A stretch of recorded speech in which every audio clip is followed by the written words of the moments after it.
It's been a miserable couple of weeks for Spurs, of course, which all came to a head with that 2-1 defeat against Inter Milan. Reports in the UK newspapers saying that the players are exhausted, complaining of the relentless training regime of Pochettino. You think 12 of those players made it to the semi-finals of the World Cup. Are you buying this, Robbo? They're just tired? I think there's a bit of tiredness in one or two of the players, particularly Harry Kane. But these are the same players that have trained with the same manager for many seasons now, 3 seasons probably, some of those players. And I know somebody that's been down to the training ground on 2 or 3 occasions when he's been commentating on games, Spurs games on the Thursday. And he's saying that the players love the training. They do 2 sessions. They're quite intense sessions, but they've done this for quite some while. And the players have got no complaints about it. It's just the performances haven't quite been good enough at the moment. And I would say the one player that looks really tired or sluggish or lacking confidence is Harry Kane. 1 or 2 of the other players played, I thought, quite well against Inter. It wasn't their worst display. They just came unstuck right at the end of the game. Pochettino, Stevie, said it was his best display, and I don't think any of us are buying that. Are you buying this fatigue excuse? I'm going to buy it a little bit, yes. I would suggest that there is a little fatigue involved, particularly with somebody like Harry Kane. I would also suggest that Pochettino needs to figure out what his best 11 is and stick to it. Yeah. Because when you give players an excuse, they'll find one. And that's pretty much what's happening now. Because they're getting bad results, everybody's trying to figure out what the problem is, and they've decided right now that it's fatigue. I would suggest that Pochettino needs to get an 11 and stick with it for a spell. Why does he keep rotating, Robbo? He does this, and he's done it in the past in the Champions League, and it's bitten him in the bum, didn't he, when he couldn't get out of the great group stages a couple of seasons ago?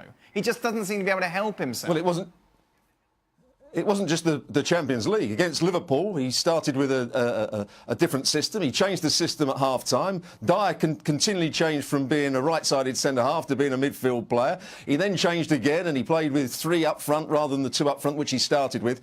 And I watched the game against Liverpool, and I'm looking at it, I'm thinking, the players look confused. It looks as though Pochettino was muddled by the end of the game, and Liverpool just stuck with their system. Klopp played the same players. He played with the same system. They knew what they were doing. Spurs, who have been so good over the last 2 or 3 years, didn't seem to know what they were trying to do. And Eric Dyer is at the heart of it. He's not sure whether he's a midfield player, whether he's a centre-half, a midfield player that has to go back in between his centre-halves, whether he's a midfield player that goes onto the right-hand side of a back 3. Trippier's not sure whether he's a wing-back or a normal full-back. That's the problem that Spurs have got at the moment, I think. We were speaking yesterday, Robbo, and Shaka suggested that it did make a difference that Pep Guardiola wasn't on the touchline. Obviously, he was suspended for this game. What's your take on this argument that having Arteta there instead of Guardiola did indeed affect the result? I think it can affect the result. When he's on the sidelines, Guardiola, he's going to make quick decisions. He's going to maybe talk to 1 or 2 players. He can change the tactics pretty quickly. He can see where the opposition are causing them a problem. He can see where he can cause the opposition a problem. And I just look at the body language of Arteta. If you're the assistant manager, you feel all the pressure on you when you become the manager for the game, the head coach for that game. I've been in that situation. Suddenly all eyes are on you. Every time a goal goes in against you or the opposition get a bit of space, everybody's looking at you. What are you going to do about it? And I think Arteta froze almost. The players will defend him. The players will say it had no reflection on, or no, it didn't really affect the result. But I think it did. Arteta, we talked about him not having the experience to go to Arsenal. I don't think he's got the experience to be the assistant coach and be the head coach on a game when Guardiola's not in charge. It doesn't matter who's on the sideline when the gaffer's sitting in the stand. It really doesn't matter. You could pick somebody off the street and tell them to sit there, because every single time I've been involved in a team that's not had the manager, and I'm talking not just in games, but in training, there's something psychologically that happens, and everybody lets down a bit. Right. The intensity drops. And it's one of those things that you just can't explain. But it happens, and it happens time and time again. And to say that that's the reason they got beat wouldn't really be correct. I mean, you talk about being unfortunate. I mean, Leon scored 2 goals, of which Manchester City were absolutely at fault. Manchester City missed chances again, like they've been doing all season. So it's not just down to that, but it happens to every single team that's involved in a situation like that. Meanwhile, Shaq, City have got a problem. they made these tickets really cheap. We're talking like $20 for the 3 Champions League matches, $60 in total. Yet they are still not filling this stadium. And you think an hour up the road, the atmosphere at Anfield, you know, City fans, you know, they get angry when you bring this up, but it is a fact that they cannot fill the stadium on a Champions League night. And inevitably, surely that affects the play, doesn't it? I think it does. And I just wonder if there's a changing almost in Manchester City's own positioning in the city and in the league. Years gone by when Manchester United were dominating the Premier League, the talk was Manchester City was the club supported by Mancunians. But now the money's come in and success has come, and now there's almost an expectation that we are going to win, and the fans who would normally support this club through thick and thin and have done for all those years are now only prepared to show up for the big games. And we can't put it down to ticket prices, as you rightly mentioned. And I think there's almost a confusion in how this club is positioning itself in the community and in the league. And it's not a good place to be. As good as things are on the field, there is still real value to players in playing in front of a full house, in front of the kinds of atmospheres that you showed at Anfield. Let's reflect on Tuesday's game between Liverpool and PSG. Liverpool with a great win at Anfield. I think it's hard to argue that they didn't deserve it. However, Mr. Tuchel decides that maybe, in fact, they didn't. Maybe the score didn't tell the story of the game. Right at the end, we had the chance with Julian Draxler that could have won it before Liverpool scored. For me, the result was not logical or correct. Stuart Robson, there's no way he can believe that, can he, from the second half performance he saw from his side? Yeah, I think he was watching a different game, and I think he got it wrong tactically. His side didn't play particularly well. Liverpool were excellent. They closed the ball down. They played at a tempo that PSG didn't like. Liverpool always had an easy ball out to Alexander-Arnold. You know, Van Dijk could just keep chipping it out there. He never changed that. Neymar was never going to chase back. The midfield player, Di Maria, was never going to get out there and stop crosses coming into the box. I thought Liverpool were outstanding. They were unlucky to concede the second goal. Not a good pass from Salah, and from that moment on, the counter-attack was on. I thought they defended well. Mbappe, as good a player as he is, as much pace as he is, didn't play intelligent. He kept on trying to run in behind, and Robertson and Van Dijk just kept on backing off. So there was no space for him to run into. So he should have been stopping, getting the ball to his feet, and then trying to run at them. I thought Liverpool were excellent. I was disappointed with PSG. That's it, isn't it? As much as credit you want to give Liverpool, and I understand that, Stevie, but PSG. Yeah. I don't know where Tuchel's coming from. You know, we hear all this stuff when he was at Dortmund, how tactically fantastic he was. But you start Di Maria against Liverpool, you know, and we all know what Liverpool are now. You don't need to be a football manager to figure out that Liverpool, particularly in the middle of the field, are all energy, closing the ball down, trying to get the ball to the front three and getting at you. So why do you play a guy like Di Maria? It makes no sense. And if ever the excuse, or not the excuse, but we keep saying on this programme, certainly I do, that you cannot play Ligue 1 week in and week out, and then all of a sudden come up against a team like Liverpool and expect to be physically and mentally ready for it. Because particularly the midfield and particularly the defence of PSG, they, every other Saturday or Sunday, whenever they play, have got big fat cigars in their mouth. It's a stroll in the park. So you can't expect to turn up at Anfield and be physically and emotionally ready for it. And you certainly can't be expected to be ready for it when you play a guy like Di Maria in the middle of the park. Meanwhile, Robert, you look at Neymar, you would expect him to play like someone with a point to prove. He didn't really prove anything, did he? No, he started the game quite well. He had a couple of runs across the field and then tried to play a little reverse pass into the front players. But after that, I think Henderson got out after him a couple of times and he didn't fancy it at times. He certainly didn't recover. It was so easily for Liverpool to keep playing the ball out to Alexander-Arnold, and they were almost playing with 10 men at times until they got the ball. Neymar then went into a sort of second centre-forward position, but I thought he was very poor. His attitude was poor. He didn't affect the game, and he was a major problem for PSG. Meanwhile, Stephen, a word on Liverpool. I imagine you were rather excited when Firmino scored the winner. Yes, I'd have to say I was. Had a big smile on my face. As I said earlier, you know, what we're seeing from Liverpool now is regardless of the competition, this is what Liverpool's all about. It's all about energy. It's all about making chances. Listen, at some stage they're going to put more chances away because had they finished off some chances they had earlier in the game. This game would have been dead and buried anyway. But you know what? It's just great to watch. Can't take your eyes off her. Inevitably will be asked between now and the ceremony, who should win it? Isco came out and said Luka Modric deserves the Ballon d'Or. He's a unique player. Now, this has been the rhetoric very much from pretty much all the Real Madrid players. However, Casemiro went slightly against the grain, saying Luka's year has been phenomenal, but I would give the Ballon d'Or to Cristiano for his merits over the last year. Sid, did Casemiro not get the memo? What's going on? It does feel like that, doesn't it? Because there's been a very, very clear shift. Obviously, in Madrid over the last 3 or 4 years, every year they've been campaigning for Ronaldo to win the award. The Real Madrid fans have been chanting his name. And in this game, for example, there were chants of Luquita Ballon d'Oro when Luka Modric had, I can't remember if he just had a shot or just, that was the chance from Isco, and everybody was very much on his side. And I think that's partly because obviously they want it to be one of their players that win it. But it also feels like there's an attempt, I think, collectively, both at institutional level and also at dressing room level, to try and kind of make a statement that says, we're still great players. We didn't only win because of Cristiano Ronaldo. And perhaps Casemiro is the one person saying, well, hang on. Just because he's gone, let's not wipe out his memory here. Time for Shaka's power rankings. Shaka. I gave Leon a whole lot of love. Despite, well, relative struggles in league. You beat Manchester City. That's enough to get you in the top 10 for at least a week. City out.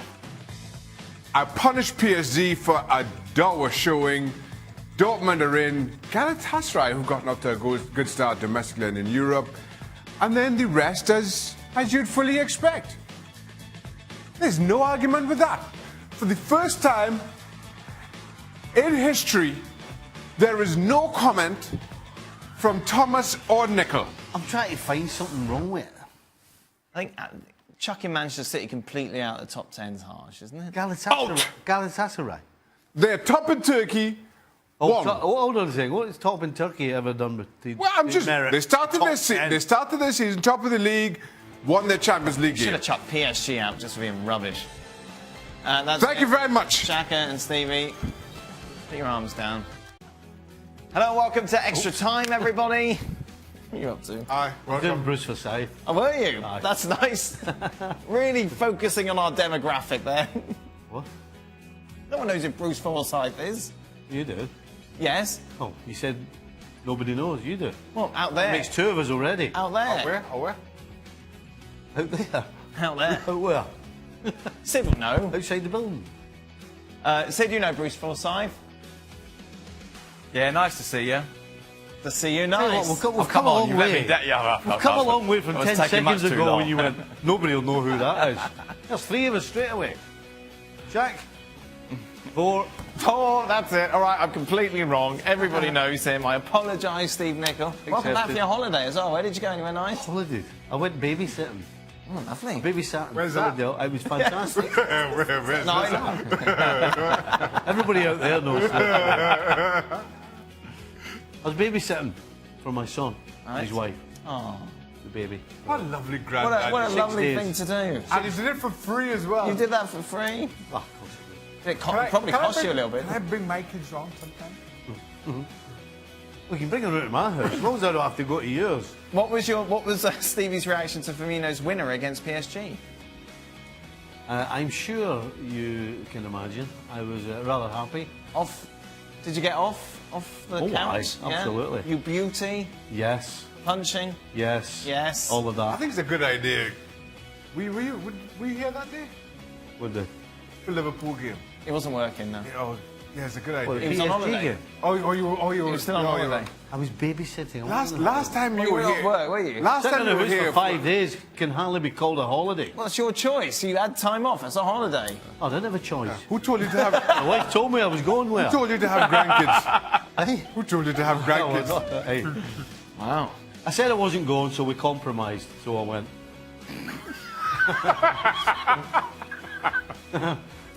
Shaka. Yeah. Does rotation of a goalkeeper in a team hurt or benefit the side? For example, Navas and Courtois. Hurt, in my opinion and experience. I think goalkeepers need to know who's number one, and that every error or slip up, wherever it may be, is not going to cost them. Sid, what's the talk in the town of Madrid regarding this? Look at the town. Well, obviously, bear in mind that this isn't entirely new. So I think that's the key element of this. This has happened before, of course, with Iker Casillas in the past. It's happened as well at Barcelona when they won the treble, in fact, with their 2 goalkeepers that season. So in that sense, it's not quite such a kind of surprise. But I think people were slightly surprised when Navas was included yesterday. I think the assumption now is that will happen for the rest of the season. And, of course, this is because Lopetegui has inherited a situation that he didn't really want and that no one really expected. When they signed Courtois, they thought that after 3 years of trying to sign a second goalkeeper, Navas would eventually say, all right, OK, I'll take the hint, I'm going to go. And he made that fantastic comment where he said, I am more keen on dying than I am on leaving Real Madrid. So he's hanging around, and I think there's a sense of justice, a sense that they have to give him an opportunity. Yeah, it's a good option to stay then. He is keen, isn't he? It's very drastic, isn't it? I know, I like it. Have you ever come close to scoring a goal, Shaka? Yeah, once. Tell us it. West Ham away to Spurs. Went 1-0 down. I wasn't going up, but Pardew told me go up. Corner was coming straight for me. I didn't know what to do. And then, thankfully, it went just over my head, but it was that close to me that everybody thought I was going to get it. Right. So, Robinson was in goal, and all these Spurs defenders kind of came right where I was. Right. And Anton Ferdinand just tapped it in far post. So you see, I give them the old, and then... You were the distraction. That's decoy. right. Wow. It's called the right. decoy or dummy. Oh, I've been called that a few times. Shaka, all these questions for you today. We know you're a big fan of Jay-Z. Yeah. Him or Kanye West? Oh, What? That's a serious question? It seems to be from Reza. even I could answer that. Thank you. Go ahead, Stephen. Jay-Z all day long. Kanye West. Where do you stand on this, Sid Lowe? There's no this. Jay-Z and Kanye West, I just there's want no to follow. this. Right. I just want to follow Steve. I just want to follow Steve on this because his conviction was so strong that he must be right. I'm a bit of a buff myself, you know, well, music. Absolutely. Hazard was rested, but the rest of the Chelsea's strongest team played tonight. They have 2 days until the next game. Slip up incoming. Why do people do this in the Europa League? What? No one ever mentions Champions League and rest, but they always mention Europa League and rest. Yet if you play on a Wednesday and a Saturday, it's exactly the same as playing Thursday and a Sunday. Oh no, because it's a Wednesday. Saturday. Get it? What? I never get this. Me neither. I don't know where people are coming from. No. Yeah, that was a good point. Producer just said Chelsea go to West Ham, and not the world's hardest trip. West Ham, right now. Well, it's a long way from Chelsea. Yeah. So if there's one place I want to be going, you know, West Ham won on the weekend. See that? Yes, yeah, working soccer shack. They're going to be in my top 10. That's it. Stevie, nice to have you back from your holiday. Liar. I hear you have a nice Look at him smiling. post box. Hey? I'm going to go out by myself. Oh, don't start. Well, I need to find out. Someone's got to tell me how much is a proper post box with laminated A mailbox. inscription in it. How much does it cost? Because the Does it wife say the won't tell me. nickels on it? Oh yeah, it's got the right name on it. Aye. So somebody's got to tell me because the wife So won't hold on. tell me how much she paid If you for it. move- So that means If it you would be move cheap. house, you're going to have to get another mailbox because you can't. I'm not moving. Don't worry. Because of the mailbox. However, Correct. this is a good advance for Stevie because there was an occasion, I believe, last year when we all went out where Stevie didn't know his address. That's correct. Yes, I do recall. I do recall. Now everybody will know your address. I got the two numbers the wrong way around.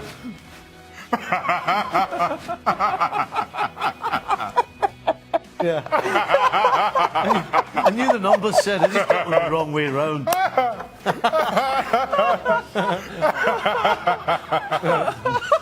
Hey, it's an easy mistake. It's a very easy mistake to Had make. you lived there a long? Had you lived there a long time? I mean, was this a new house? I mean, About 3 years. you see, I can 4 or 5 just years. about and this happens in a hotel. You know, you get back to the hotel and go, "Oh, which room was I in?" But not your I've done house. that Come one, on. Yeah, I'm very experienced in this area. It's all right, Shaka saved the day. Yeah. Well, Didn't you have to ring Mrs. Well, it's the Nichols first whilst time you for were everything, dressed? we isn't had it? to ask Mrs. Yeah, we did. Hold on. That's not true. Yes, it is. Is it? Yeah. Look, I guess that explains what kind of evening it was. You kept telling the driver. Kept telling the driver your street. Didn't even know what town. Now you're stretching it. Daniel. I wasn't there. Now, come on, now you're stretching. To be honest, I believe Shaka over you in this instance. There's no way I forgot I lived in. That town. The town with nice new men. just look for the mailbox. That's it. We are done. Thank you very much. Extra time is back tomorrow.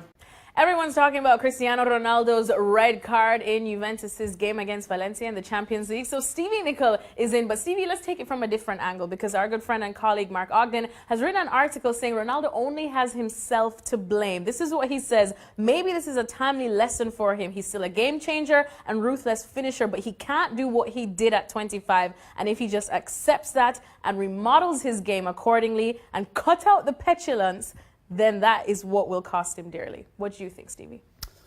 Listen, when you get older, and it's basically a physical thing, you can't do what you did previously. As he says there, you're not always going to be 25. And what you saw with that petulance from Ronaldo in the Champions League is a frustration of him not being able to do what he did when he was 25. And it comes out in all different ways. If he doesn't get a pass, he'll throw his arms in the air and complain. But this is It's the just Ronaldo part we've of always frustration. seen. Do you see it more now where it's actually harming him more? I think it, not only does it harm him, I think when you act like that on the field, it gets up your teammates' nose, basically.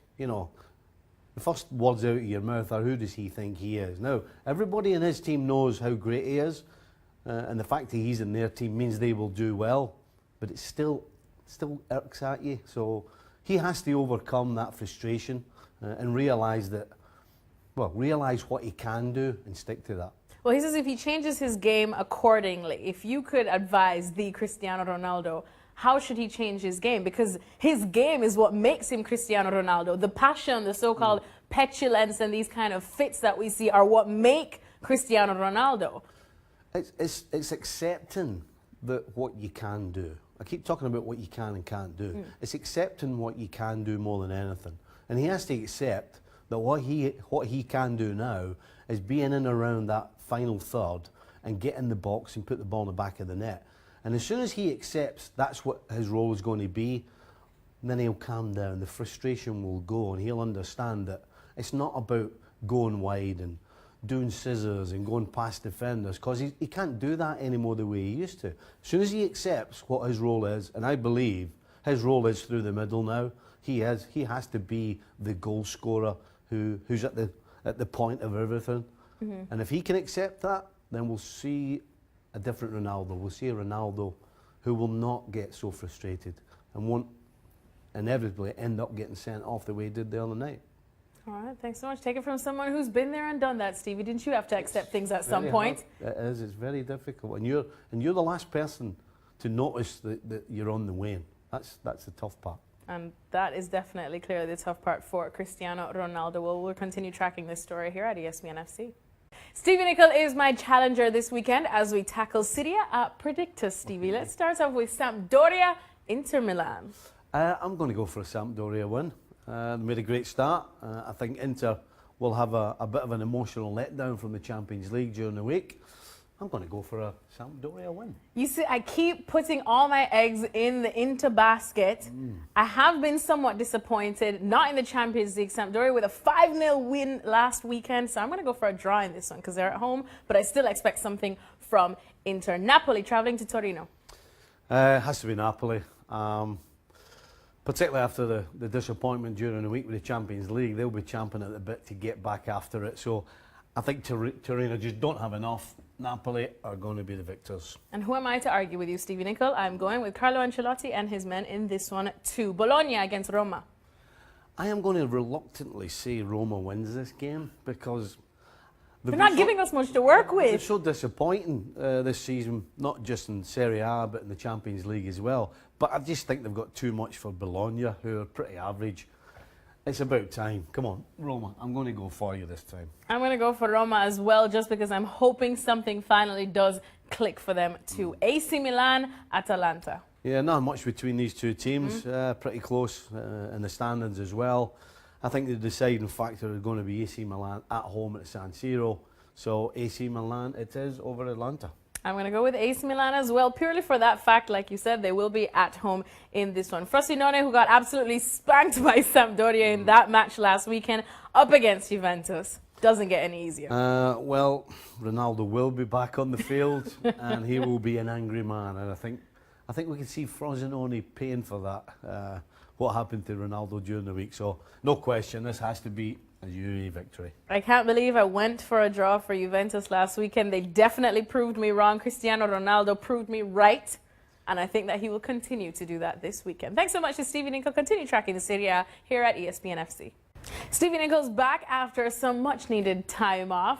Just in time to go into the deep end. Premier League predictor once again. Stevie, let's start off with Fulham Watford. I'm going to go for a Fulham win. I think Fulham's majority of points are going to be at home. I think Watford's bubble may have burst. Fulham it is. I'm going to go for a draw on this one, Stevie, because I think we cannot count out Watford. They definitely are dangerous, but so can Fulham at home. Burnley, Bournemouth. Burnley have to win.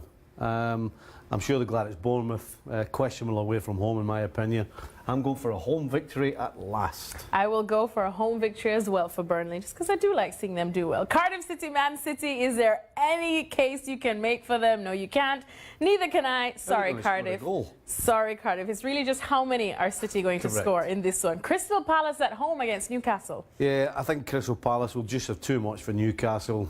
Newcastle, they'll always stick at it, but they're not good enough going forward, in my opinion. I think this is a home victory for Crystal Palace. I like me Palace at home, so I'm definitely going to go with them as well. Leicester City, Huddersfield. Again, Huddersfield, who's scoring the next goal? Leicester at home will score, that'll be enough. Leicester it is. I'm going to go with the Foxes as well, Stevie. Good choice. Good choice indeed. All right, let's move on now. I knew you were going to go for it. Cannot even make a case for Southampton at Anfield. And again, sorry, Saints, neither can I. But if you want to pull off the upset, go right ahead.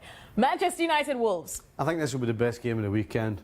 Wolves will respect United, but will not be scared. They love to go forward.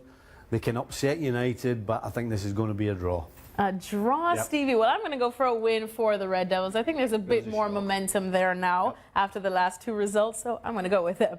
Brighton against Spurs, and embattled Spurs. I'm going for another draw. Spurs, you just don't trust them right now. And Brighton at home, Stuffy will stick at it and don't give much away at home, so a draw. A draw, indeed. I like that little... You kind of wanted to go for Spurs. So do I, but like what you said, 3 losses in a row for Spurs. Something's just not quite clicking. Brighton at home, I'm going to leave it. Oh, what about this one? West Ham, Chelsea. Unfortunately for West Ham, having won last weekend, they're coming against a Chelsea side who are just getting better and better. As is Eden Hazard, I can only see a Chelsea victory. Yep, that is all I can see as well, Stevie. And finally, Arsenal-Everton. I'm going to go for another draw. Again, I don't really trust Arsenal. Everton, I think, are going to get some players back from last weekend. And that means to me, it's got draw written all over it. I'm going to go with the Gunners because I'm just so tired of seeing Paul Mariner crying at the weekend. So I'm going to go with the Gunners in this one. It's not good for his health. Thanks so much to Stevie Nicol for joining me on this one. Continue tracking all the action from the Premier League this weekend right here. The second edition, meanwhile, of the brand new Serie A Awesome podcast is now available to listen to. Here's a little taster. Paolo talking about Ronaldo. Keep an eye on Gav's face. The more I saw the replay, the more I could find a way that you can make it a red card. I mean, he does scratch at his head in a way that's you know, some referees could look at and go, okay, he's pulled his hair. I don't think it should have been a red card. I love Gab raising the eyebrow like that. Serie A kicks off on Friday, so Swallow taking on Empoli. Meanwhile, Sampdoria against into the big game on Saturday. Meanwhile, Juve looking to continue their 100% start to the season on Sunday away against Frosinone.